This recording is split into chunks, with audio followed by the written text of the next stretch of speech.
வணக்கம்.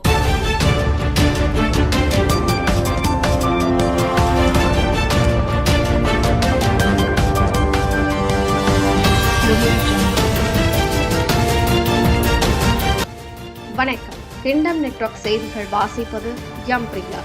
நாள் 14/7/2026. தமிழக முதல்வர் சி. ஜோசப் விஜய் பெரம்பூர் தொகுதியில் புதிய எம்எல்ஏ அலுவலகத்தை திறந்து வைத்தார். மேலும் அப்பகுதியில் பொதுமக்களை சந்தித்து ரேஷன் பொருட்களையும் வழங்கினார். சாகித்ய அகாடமி விருது பெற்ற பிரபல தமிழ் எழுத்தாளர் பூமணி என்ற பூ. துரை மாணிக்கவாசகம் காலமானார். அவரது இறுதி சடங்குக்கு தமிழக அரசு சார்பில் அரசு மரியாதை அறிவிக்கப்பட்டுள்ளது.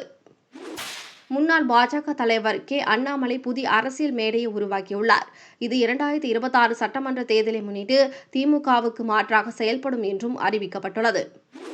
தமிழகத்தில் பசுவதைக்கு தடை விதித்த சென்னை உயர்நீதிமன்ற உத்தரவுக்கு உச்சநீதிமன்றம் இடைக்கால தடை விதித்துள்ளது. ஜூலை 18ஆம் தேதி தமிழக அரசின் சட்ட ஒழுங்கு சீர்கேட்டை கண்டித்து அதிமுக ஆர்ப்பாட்டம் நடத்தவுள்ளது.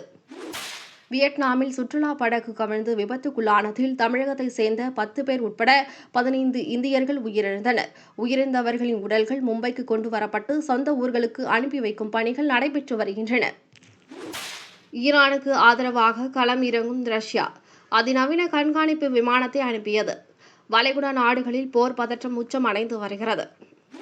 ஈரான் மீதான தாக்குதலில் தங்களது முழு ஆதரவு ஈரானுக்கு உண்டு என்பதை ரஷ்யா இதன் மூலம் வெளிப்படுத்தியுள்ளது. ஓர்மூஸ் ஜலசந்தை மீண்டும் முற்றுகை. ட்ரம்ப் அறிவிப்பால் பதற்றம். தமிழகம் முழுவதும் 73,000 குடும்பங்களுக்கு புதிய மின்னணு ரேஷன் அட்டைகள் வழங்கும் திட்டத்தை சென்னை பெரம்பூரில் முதல்வர் விஜய் தொடங்கி வைத்தார். மாநிலங்களவைகள் தனி பெரும்பான்மை பெற ஆளும் பாஜகவுக்கு இன்னும் 6 இடங்கள் மட்டுமே தேவை. வளைகுடா நாடுகள் மீது ஈரான் தீவிர தாக்குதல் நடத்தியுள்ளது. சென்னையில் 1 லிட்டர் பெட்ரோல் விலை ரூபாய் 107.77 டீசல் விலை ரூபாய் 99.55 நிர்ணயிக்கப்பட்டுள்ளது.